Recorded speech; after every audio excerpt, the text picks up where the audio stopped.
अभी आपको अगर ये लगे कि पंजाब सब सुलझ गया, मामला सलट गया सब, सिद्धू भी खुश, कैप्टन भी चले गए जहां उन्हें जाना है, चन्नी भी दिल्ली आकर के वापस चले गए, तो पिक्चर अभी बाकी है, क्योंकि कुछ ना कुछ बवाल अभी भी मचा हुआ है और बड़ी अजीब सी स्थिति है। एक ओढ़ी हुई अच्छाई देखने को मिल रही है, लेकिन ये कब उफान मारेगी ये नहीं मालूम। और ये इसलिए कह रहे हैं हम क्योंकि इससे पहले कई बार ऐसा विश्लेषण किया गया है कि पंजाब में अब स्थिति सामान्य हो गई, अब ठीक हो गया, अब ऐसे लग रहा है कंट्रोल कर लिया। कई बार कांग्रेस ने प्रयास किया ये बताने का कि अब कंट्रोल हो गया, सब लोग मान गए, लेकिन उसके बाद फिर बवाल बढ़ा। तो बवाल अभी बाकी है। आइए सबसे पहले आपको बताएं कि पार्टी में जो घमासान है, इस सब के बीच प्रधानमंत्री से चन्नी मिले हैं, तो उन्होंने ये बोला इस मुलाकात के बाद कि धान की खरीद जल्द शुरू करने के लिए उन्होंने कहा है। सबसे पहली बात तो ये मीटिंग औपचारिकता है, जब नए मुख्यमंत्री होते हैं वो प्रधानमंत्री से मिलते हैं। कृषि कानून खत्म किया जाए, किसानों से फिर से बात हो, बातचीत से ही हल निकलेगा। प्रधानमंत्री मोदी ने कहा है कि वे इसका हल ढूंढना चाहते हैं। तो ये तो हो गई औपचारिक बात। अब आइए बताते हैं कांग्रेस का बवाल पंजाब में कैसे थमने का नाम नहीं ले रहा। तो हरीश रावत का कैप्टन पर वार, कांग्रेस ने हमेशा सम्मान दिया, हरीश रावत कहते हैं। अमरिंदर सिंह के साथ कोई बेअदबी या बदतमीजी नहीं की गई। 3 बार प्रदेश अध्यक्ष, 2 बार मुख्यमंत्री बने। मुख्यमंत्री के तौर पर उन्हें पूरी छूट मिली, फिर भी ड्रग्स, बिजली से जुड़े वादों को पूरा करने में वो नाकाम रहे।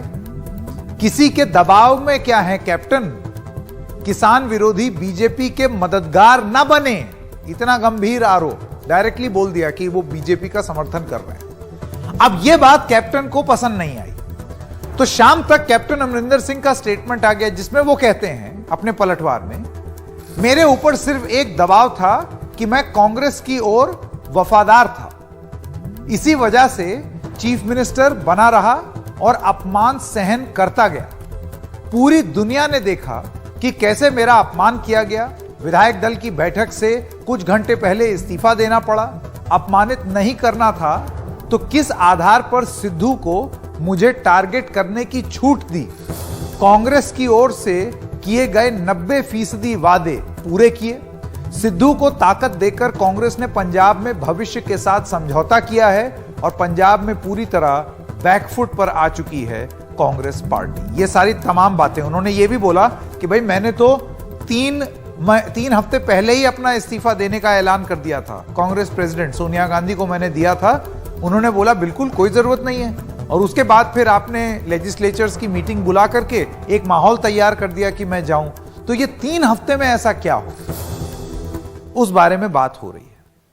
आइए सबसे पहले मैं अपने मेहमान का स्वागत करना चाहता हूं, डॉक्टर अश्विनी कुमार, पूर्व केंद्रीय मंत्री। मेरा सवाल आपसे डॉक्टर कुमार ये है, क्या आपको लगता है कि कांग्रेस पार्टी को उसके दिग्गज नेताओं की निजी महत्वाकांक्षा आगे नहीं बढ़ने दे रही है? क्योंकि इस केस में जैसे कि आप देखें कैप्टन की बात हो रही है, आपको नहीं लगता है कि ऐसे और भी मामले हैं जिसमें बहुत सारे, जैसे G23 हो गया या और न जाने कौन कौन, अगर आपका यह विश्लेषण है पार्टी का, तो आपको लगता है कि ये वृद्ध नेताओं की महत्वाकांक्षाएं हैं, आकांक्षाएं हैं, जो पार्टी को शायद आगे नहीं बढ़ने दे रही? ऐसा विश्लेषण है क्या कांग्रेस में? देखिए, व्यक्तिगत पॉलिटिकल आकांक्षाएं हमेशा से ही सियासी जीवन में मैटर करती थीं और करती रहेंगी। मगर मेरा यह मानना है कि जो श्रेष्ठ नेता होते हैं, जिनसे पार्टी को और देश को कुछ तवक्को हैं, कुछ उम्मीदें हैं, उनमें इतना धैर्य होना चाहिए कि वो अपनी व्यक्तिगत महत्वाकांक्षाओं पर थोड़ा लगाम कसें। जब महत्वाकांक्षाएं इतनी बढ़ जाती हैं कि आदमी की जजमेंट उससे कलर हो जाए या क्लाउड हो जाए, वो ना तो पार्टी के लिए ठीक है, ना देश के लिए ठीक है, और ना ही व्यक्ति विशेष के लिए ठीक है। तो ये संतुलन बनाना ही सही नेतृत्व की पहचान है, सही नेता की पहचान। जी डॉक्टर कुमार, दूसरा सवाल मेरा ये है, राहुल गांधी से जुड़ा हुआ। सारे फैसले वही ले रहे हैं, कोई भी नया आता है उनकी मौजूदगी में होता है, और ये कहना ही बेकार है कि राहुल गांधी फैसले नहीं ले रहे हैं। वो ले रहे हैं, वो दिख रहा है, लेकिन वो किसी पद पर नहीं है। और ये बात भी बार बार पार्टी में भी उठ रही है, और पार्टी से जो बाहर निकले हैं लोग वो भी उठा रहे हैं कि अगर उनको ही निर्णय लेना है, प्रेसिडेंट के तौर पर निर्णय लेना है, तो कोई पदभार क्यों नहीं संभालते? ये बैकसीट ड्राइविंग क्यों करते हैं राहुल गांधी? देखिए, मैं विनम्र भाव से एक बात स्पष्ट कर देना चाहता हूं कि आज राहुल गांधी केवल पार्टी के एमपी ही नहीं हैं, वो भूतपूर्व अध्यक्ष रहे हैं पार्टी के, वो वर्किंग कमेटी के मेंबर हैं, गांधी परिवार के सदस्य हैं, जिनको पार्टी अध्यक्ष के रूप में देखना चाहती है। तो वो केवल एमपी नहीं है, इसलिए उनका सियासी भार, उनका सियासी वजन किसी एक एमपी से कहीं ज्यादा है। और अगर उन्होंने कांग्रेस अध्यक्षा की मदद के लिए एक बीड़ा उठाया है, एक रोल वो अदा कर रहे हैं, तो किसी को इसमें आपत्ति नहीं होनी चाहिए। अब रहा सवाल कि वो अध्यक्ष पद ग्रहण करेंगे या नहीं, ये शुरू से हमने भी कहा है, उन्होंने भी कहा है कि ये उनके विवेक पर छोड़ देना चाहिए। अगर इतने दबाव के बाद भी वो ये फैसला आज के दिन नहीं कर रहे, और मैं उम्मीद करता हूं कि आने वाले दिनों में वो फैसला करेंगे, मगर अगर आज वो नहीं कर रहे तो जरूर उनकी कोई वजह रही होगी। तो मेरा ये मानना है कि इस डिबेट को जो समय समय पर उभर के आती है, इसको एक हद से ज्यादा हम आगे नहीं बढ़ा सकते, क्योंकि ये व्यक्ति विशेष के विवेक पर निर्भर है। जी डॉक्टर कुमार, आपकी बात सही है, लेकिन व्यक्ति विशेष से जुड़ा हुआ है पार्टी का भविष्य, इस वजह से सवाल पूछना लाजमी हो जाता है। लेकिन मैं आपसे यह पूछना चाहता हूं डॉक्टर कुमार कि ट्रोल करना, टमाटर फेंकना, गाड़ी को नुकसान पहुंचाना, अगर कोई ऐसी बात कर दे जो कि राहुल गांधी के खिलाफ आलोचना हो, क्या आपको लगता है कि कांग्रेस में अब एक ये नया चलन शुरू हो गया है जिसमें ये सब करने की इजाजत है? देखिए, कोई भी असभ्य व्यवहार, कोई भी हिंसक व्यवहार प्रोटेस्ट का रूप धारण नहीं कर सकता। यह हमारे संविधान की रूह है और कांग्रेस पार्टी की परंपरा की रूह है। मैं व्यक्तिगत तौर पर इस तरह के चलन के खिलाफ हूं, और मेरा यह मानना है कि कांग्रेस का शीर्ष नेतृत्व भी इस तरह के चलन के खिलाफ है। मैं नहीं मानता हूं कि इस तरह के कॉन्डक्ट को अनुमति मिली है, मगर यह बात मैं जरूर जोर दे के कहना चाहता हूं कि जैसे प्रेस कॉन्फ्रेंस करने वालों को अपने विचारों की अभिव्यक्ति का अधिकार है, उसी तरह उत्तेजित कांग्रेसी वर्करों को अपने ढंग से प्रोटेस्ट करने का अधिकार भी है, बशर्ते वो मर्यादा की सीमा में रहकर हो, और बशर्ते वो हिंसक ना हो और उसमें गाली गलौज इत्यादि ना हो। यही कांग्रेस की परंपरा रही है, यही हमारे देश के संवैधानिक लोकतंत्र की मर्यादा भी है। सो कहीं ना कहीं अगर पॉलिटिकल सरगर्मी गड़बड़ा जाए, अगर कोई कॉन्डक्ट या चलन ऐसा हो जाए जो गलत है, तो उस पर अंकुश लगाना चाहिए, मगर इसको एक होलिस्टिक दायरे में देखिए। कभी कभी ऐसी बातें हो जाती हैं जो भावनाएं भड़का देती हैं, तो दोनों पक्षों को ये सोचना चाहिए कि अपनी बात को रखें, पर इस ढंग से रखें कि जिससे उत्तेजना ना हो। जी डॉक्टर अश्विनी कुमार, आपका बहुत बहुत धन्यवाद एनडीटीवी से बात करने के लिए। मंजीत राय जी भारतीय जनता पार्टी के अब हमारे साथ जुड़ गए हैं।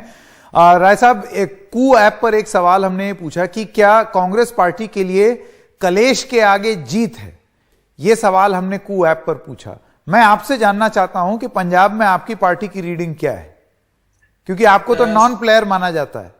साकेत जी, अभी पता चलेगा 2022 के हम नॉन प्लेयर हैं कि प्लेयर हैं। और देखिए, जो कांग्रेस सिद्धू के ऊपर सेंट्रलाइज है, वो एक इमेच्योर पॉलिटिशियन है, अनस्टेबल आदमी है और अहम से भरा हुआ नकुनक। अब ये खत्म होने वाला ड्रामा नहीं है। कारण है कि वो चीफ मिनिस्टर बनना चाहता है। पहले कैप्टन साहब को साइड पर करवाना, ये उसका मेन टारगेट था सीएम बनने के लिए।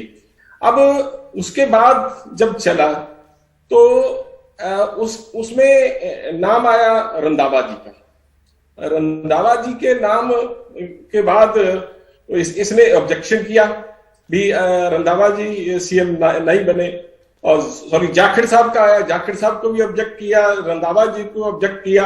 फिर इसने सोचा कि ये एक जो चरणजीत सिंह चन्नी जी एक कमजोर कड़ी है, मैं सुपर सीएम के नाते चलाऊंगा।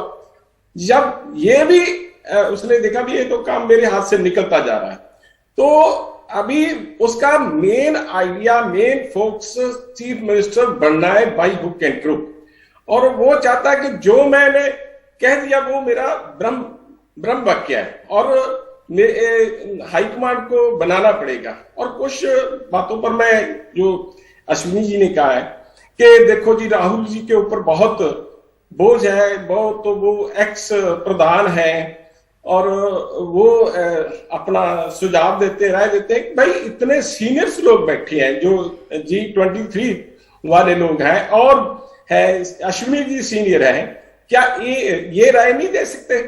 अध्यक्षा जी को ये राय नहीं दे सकते?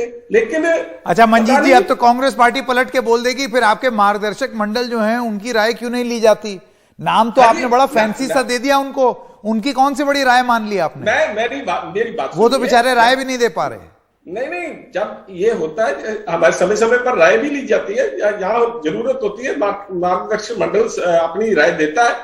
तो ये जो पंजाब का प्रकरण है ना, ये साकेत जी थमने वाला नहीं है। अभी ये आगे ये बात आएगी कि मेरे को डिक्लेयर करो, सीएम कैंडिडेट डिक्लेयर करो, और अगर हाईकमांड नहीं करती किसको करेगी? चरणजीत सिंह चन्नी को करेगी कि सिद्धू को करेगी?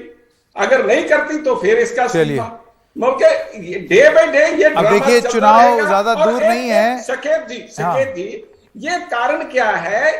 ये जो वायदे इन्होंने किए हुए हैं उसको भी ये साइडलाइन करना चाहते हैं। ये एक इनकी स्क्रिप्ट का पार्ट भी हो सकता है। चलिए, चुनाव ज्यादा दूर नहीं है, मेरे पास समय खत्म हो रहा है। चुनाव ज्यादा दूर नहीं है, अगर वादे पूरे नहीं किए हैं और इस तरीके से विभाजित होकर के जाएंगे, नतीजा सामने आ जाएगा। अब देखना यह है कि आपकी पार्टी उसमें लाभान्वित होगी या कोई और बाजी मार ले जाएगा। 100%। अच्छा ठीक है, चलिए अभी ज्यादा इंतजार नहीं करना पड़ेगा, दोबारा बुलाएंगे आपको ये जानने के लिए। बहुत बहुत धन्यवाद मंजीत राय जी हमारे साथ जुड़ने के लिए। एक छोटे से ब्रेक के लिए रुक रहे हैं, ब्रेक के बाद अभी हाजिर होते हैं। और आइए अब बात करते हैं सीपीआई से कांग्रेस में शामिल हुए कन्हैया कुमार, जिन्होंने आज एनडीटीवी से कहा कि बीजेपी उन्हें टुकड़े टुकड़े गैंग का बताती है, वो बीजेपी के ही टुकड़े टुकड़े कर देंगे। भाग नहीं रहा हूं, मैंने इसको ओन कर लिया है। आरोप किसका है? श्रीनिवास जी का तो नहीं है। आरोप किसका है? भाजपा का है। हाँ हूं टुकड़ा टुकड़ा। किसका टुकड़ा टुकड़ा करूंगा? तुम आरोप लगा रहे हो ना, तुम्हारा टुकड़ा टुकड़ा करूंगा, और तुम देश नहीं हो। भाजपा कह रही है टुकड़ा टुकड़ा गैंग, भाजपा के लिए टुकड़ा टुकड़ा है, भाजपा का टुकड़ा टुकड़ा करेंगे। नहीं बट कन्हैया केस तो अभी है, चार्जशीट है। हाँ चार्जशीट है, चल रहा है। वो जो है चलेगा, क्योंकि आपको पता है कि इस देश में सच को सच न्यायालय में साबित करने में वक्त लगता है।